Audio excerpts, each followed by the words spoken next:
செங்கோட்டையன் வந்து டைம் கொடுத்து 10 நாள் நேரத்தோட முடிஞ்சு அவர் என்ன சொல்லியிருந்தாரு அப்படின்னா, யாரெல்லாம் பிரிந்தார்களோ அவங்களையெல்லாம் ஒன்றிணைக்கிறது தான் என்னுடைய பணியா இருக்கும்னு சொன்னார். இல்லைன்னா அரசியல வரமாட்டேன்னாரு. இப்போ பிரிஞ்சவங்க எல்லாத்தையும் அவர் பேச்சுவார்த்தையில் இருக்கிறாரா? அவர் வந்து அது தெரியல. என்னட்டெல்லாம் அவர் ஒரு சீனியர் மேன். நான் வந்து அவங்க கூட போய் இணைகிறதுக்கு சான்ஸே கிடையாது சார். அம்மா மக்கள் முன்னேற்ற கழகம் ஏற்கனவே தேசிய ஜனநாயக கூட்டணியில் இருந்தோம். புதிதாக தான் பழனிசாமி வந்து ஏறினார். நான் 4 மாதங்கள் பொறுமையாக இருந்தது. சில நல விரும்பிகள் எங்களுக்கு மகிழ்ச்சி அளிக்கின்ற சில கருத்துக்களை சொன்னார்கள். அது நடக்கும் என்று வெயிட் பண்ணோம். அதுதான் திரு பாண்டே அவர்களுக்கும் இன்னும் தாண்டி குதிக்கிறவர்களுக்கு சொல்கிறோம். அது டெல்லிக்கு அடிக்கடி செங்கோட்டையன் போயிட்டு வந்தது உங்களுக்கு தெரியும். யாரையெல்லாம் சந்தித்தது தெரியும். நான் டெல்லிக்கு போயிட்டு வந்து யாரையெல்லாம் சந்தித்தது, அது முக்கியமான நலம் விரும்பிகள் எங்களிடம் சொன்ன தகவலின் அடிப்படையில் தான் நாங்கள் பொறுமை காத்தோமே தவிர, அது வரைக்கும் பழனிசாமியை எப்படி ஏற்றுக்குவோம்? அம்மா மக்கள் முன்னேற்றம் ஏற்றுக்கொள்ள முடியுமா?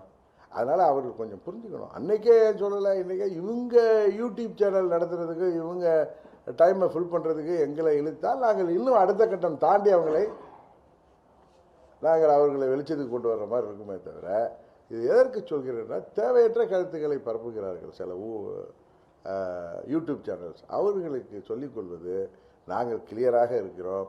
நாங்கள் பழனிசாமி இல்லாத பொழுது தான் தேசிய ஜனநாயக கூட்டணிக்கு சென்றோம். பழனிசாமி வந்தவுடனே ஏன் வெளியேறவில்லை என்றால், சில நலம் விரும்பிகள் எங்கள் விருப்பத்திற்கு ஏற்ப சில கருத்துக்களை சொன்னதால், அதற்காக சில நிகழ்வுகள் நடந்ததும் உங்களுக்கு தெரியும். எதற்காக செங்கோட்டையன் எங்கெல்லாம் பறந்து சென்று வந்தார் என்பதும் உங்களுக்கு தெரியும். இப்பொழுதும் எங்கெல்லாம் சென்று வருகிறார் என்பதும் தெரியும். அதனால் சில காலம் பொறுத்திருந்தோம். அதற்கு தள்ளி போவதற்கு கூட எங்கள் தொண்டர்கள் அதை விரும்பவில்லை. வெளியில் வாங்கினாங்க, வந்துட்டோம். அதிமுக ஆட்சியை கவிழ்க்க சதி செய்தாலும் மன்னித்து வந்து துணை முதல்வர் பொறுப்பு அதெல்லாம் சொன்னேன். அதுக்கு தான் நான் பதில் சொல்லிட்டேன். ஏற்கனவே எந்தெந்த யாருக்கு துரோகம் பண்ணல. இன்றைக்கு தண்ணியிலும் உள்ளவர்களை என்ன ஏமாற்றினாங்க.